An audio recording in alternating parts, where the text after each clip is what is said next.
Hey guys, the Common Man here. So today I'm going to be doing a review of the Manix 2 Lightweight. I haven't had this thing for too long, but honestly, I've carried it a ton. It's seen a lot of pocket time, and spoiler alert, I absolutely love this knife.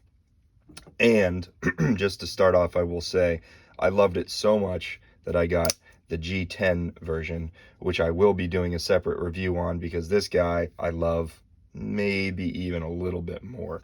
But anyway, we'll talk about that in another time, but you can see how much I love this guy. If I have a knife that's that dirty, yeah, that means I definitely use it. Anyway, back to this one. So this is the Manix 2 Lightweight. This particular knife is in the CTS BD1N steel. It's the same steel that is on my Para 3 lightweight. It's got the, I guess it's kind of like FRN. I think they call it something a little bit different. I think they say that it's a little bit different construction or a little bit different material, but it is essentially the same thing. It's kind of just Spyderco's plastic, but you can see it's got that awesome texturing. I absolutely love that texturing. But yeah, I mean, we'll pretty much just do the same basic format. We'll start with the blade, move on to the handle, and just kind of break it up into sections to give you as much detail as possible. So like I said, this is in the CTS BD1N steel, made by Spyderco, obviously. This is their Golden, Colorado factory, so it is a USA made knife. I don't believe it's using all USA made components, but it is assembled in the USA. So that's awesome. I love seeing that. I love that about these Golden, Colorado knives. Just makes me feel good about carrying them. But you can see it's got an incredible blade shape, very nice, like leaf shaped blade. It's got this edge that is really just one continuous sweep, and it's got a nice low tip in reference to that handle there. So it's perfect for EDC tasks, very natural for cutting tasks. Yeah, it's almost an ideal, in my opinion. The edge is almost exactly what I look for in a knife. It might even be exactly what I look for in a knife. I didn't like the look of that blade initially. Honestly, this whole knife for the longest time I thought was absolutely just ugly as heck. But I don't know. I picked it up when I went to a knife store not too far from here, and I just fell in love with it, and I knew I needed to pick this guy up. And for 130 bucks, yeah, I'm glad I did. That's a pretty sweet price. But anyway, so it's got a full flat grind. You can see fairly tall blade profile, and relatively thin behind the edge. Not crazy thin. I don't even think it's quite as thin as, say, my Para 3 or my PM2. And actually, just so I know for sure, let's check that out. Yeah, not quite as thin, not far off, but not quite the same thinness behind that edge. But it's an incredible slicer, and I can tell you, I mean, I've used it a ton, and it just blasts through whatever material you want it to. We'll go ahead and check out the blade stock thickness. So it is, I'm going to say it's maybe just a hair thinner than the Para 3, which should be the same as the Paramilitary 2. Again, I use these knives just because I think the majority of people who are in the knife community have or are familiar with these knives. Yeah, so those should be about the same. And the Manix 2 lightweight is right there in line with them, I'd say, or just a little bit thinner in the blade stock. It's got that classic Spyderco hole, perfect for deployment. You can deploy it however you want. We'll talk about action and deployment a little bit later, but nice jimping up on the blade there for your thumb. Good jimping in that choil area. One thing that's kind of a bummer, it really doesn't affect me too much because of how I sharpen, but I would love to see some type of a sharpening choil here. Instead, it just kind of ends right at this little nub that separates the choil and the edge. And the thing is, it doesn't even really end that well. You can see how it kind of has that unsharpened area there. You know, it's not a big deal. I mean, you know, you got to have some point where that edge ends, but it would be nice maybe to see a little bit of a sharpening choil there. But, you know, then again, I don't know. It may take away from the look of it. I think it would a little bit, but you know, the looks again weren't the primary reason I fell in love with this knife. It was really it was a lot of other things, mainly ergonomics. But anyway, So that's pretty much it for the blade. Well, you know, the edge is good. Spyderco does a pretty good edge. There's some inconsistencies sometimes with Spyderco's edges, but generally they come at least very sharp. Any inconsistencies I've found with Spyderco's edges are just kind of uneven blade grinds on either sides, especially on these kind of mid-range knives. They can sometimes be a little wonky, but now this one came pretty good, and it came very, very sharp, and I really haven't had to do anything, haven't had to strop it or touch it up at all, and I've used it quite a bit, so that's pretty good. That just shows that this blade material is pretty decent with the edge retention, and I have not had an issue with this material on my Para 3 lightweight. That knife I have resharpened, I have honed, or I have stropped it up. It's pretty easy to sharpen, but it holds a decent edge, so I'm happy with that, especially for that price. That's good.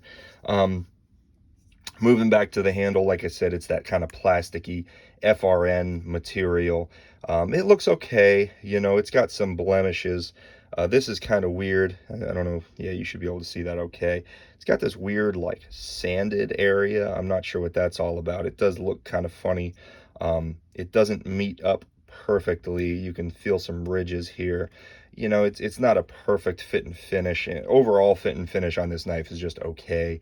Again, we're not talking about a $200, $300 knife here, so it can get away with some things. I maybe would like to see that a little bit better, though, even for that, you know, $130 price range. But it's all right. You know, it doesn't affect the functionality of the knife. It functions exactly the way it should. So that's just a cosmetic thing.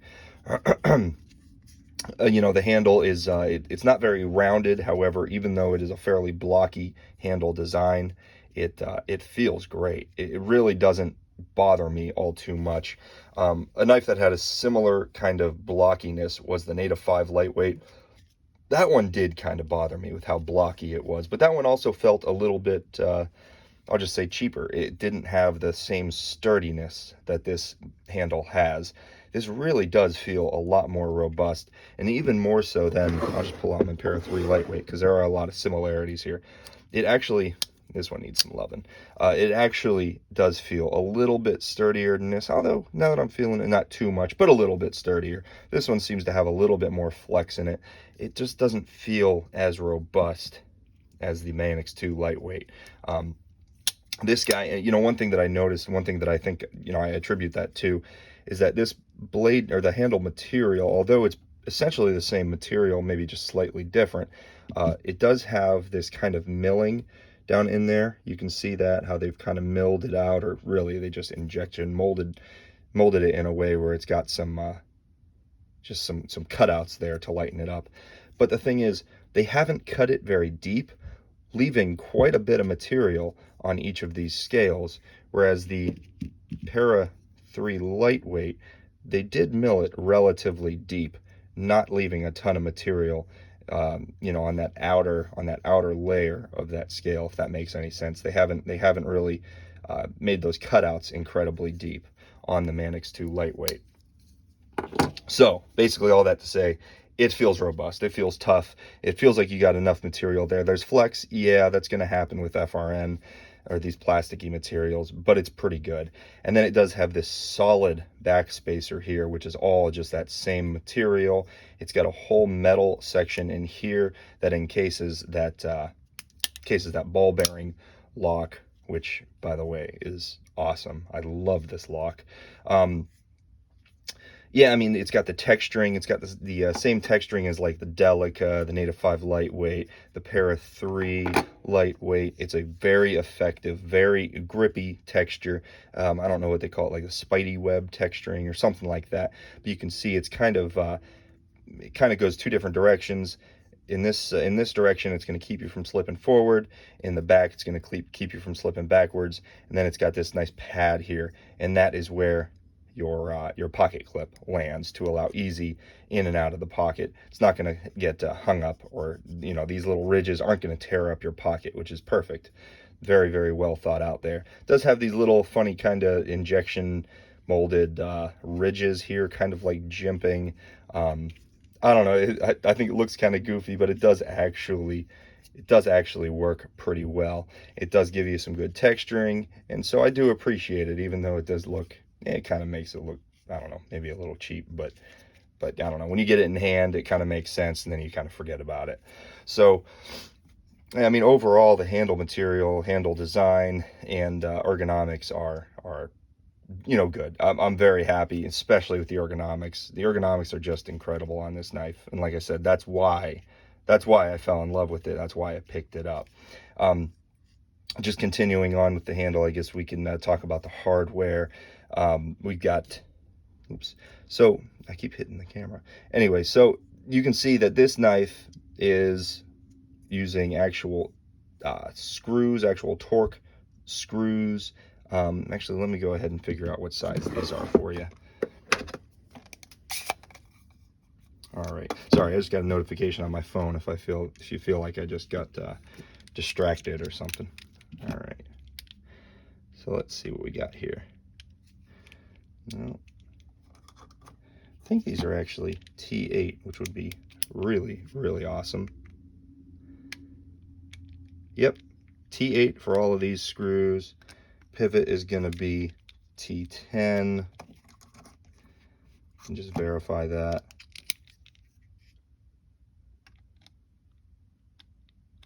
Yeah, T10 on the pivot, T8 on all of the body screws.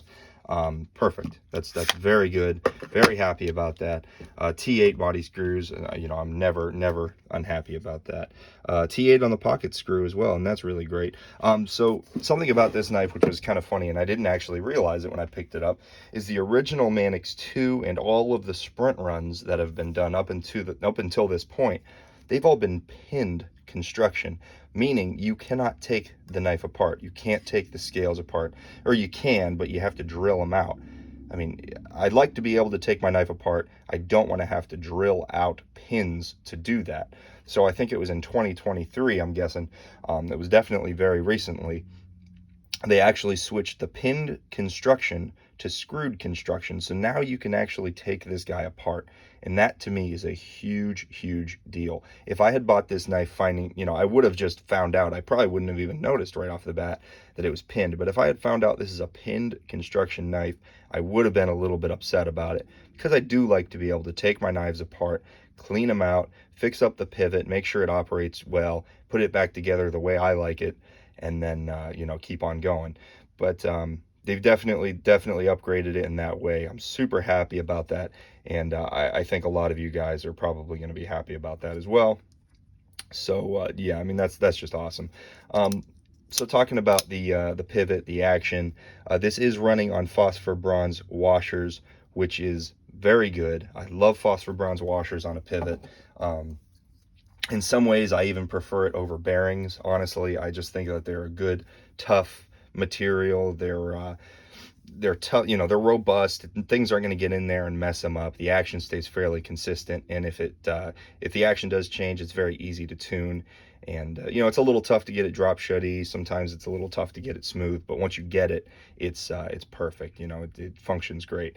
And the Para 3 lightweight in comparison. So this guy has one phosphor bronze washer, and then the other side of the blade actually runs on the FRN material. I hate that. That drives me nuts with this knife, and that is the reason I can never. Yeah, this one actually surprisingly is more centered than I remember it being. But it gave me fits trying to center this guy, trying to get it running smoothly, getting it drop shutty. You can see this guy's not drop shutty, and it's fairly smooth, but it took a lot of work to get there. But I just think that it causes difference in one side of the blade to the other, making it just difficult to work with. I'm not 100% sure why they chose to put the blade against FRN on this knife, but I'm very glad they didn't do that on this guy. So super cool. Kudos to Spyderco for making that happen on this guy, even though, this guy actually came before this guy, to the best of my knowledge. I think quite a bit before.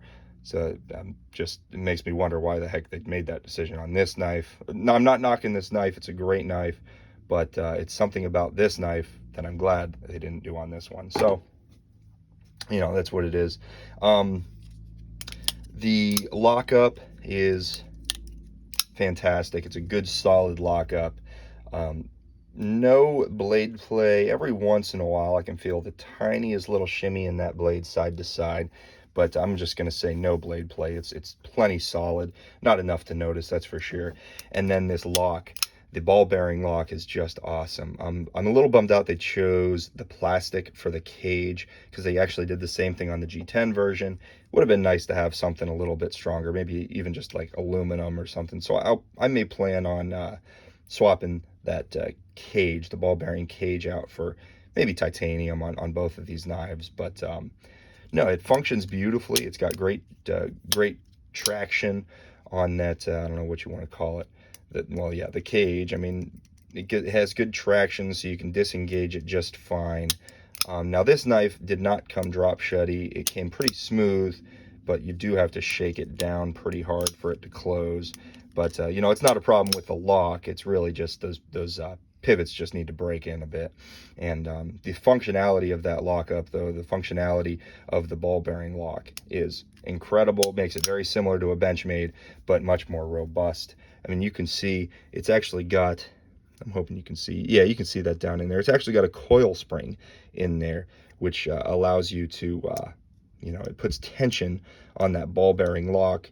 So you're actually fighting that coil spring, and that coil spring is not going to break. I've never had an Omega spring break on a Benchmade, but I know that it's a possibility, and I don't like the, when you take apart a Benchmade, that whole system just seems a little bit fragile, I guess. This doesn't. That seems about as strong as it gets, and I'm very happy with the performance of this lock. And I like that whole area has this metal section in here to just provide that sturdiness and robustness. Yeah, pocket clip. We've got wire pocket clip, classic wire pocket clip from Spyderco. Kind of funny that they chose to make it a shallow carry and not a deep carry. This is the first wire pocket clip I've seen that's not a deep carry, so kind of funny decision there. But it doesn't bother me because, you know, the thing is, your pocket stops right here. All that's sticking out is this little tiny section of the handle, which really just sort of wraps around your pinky.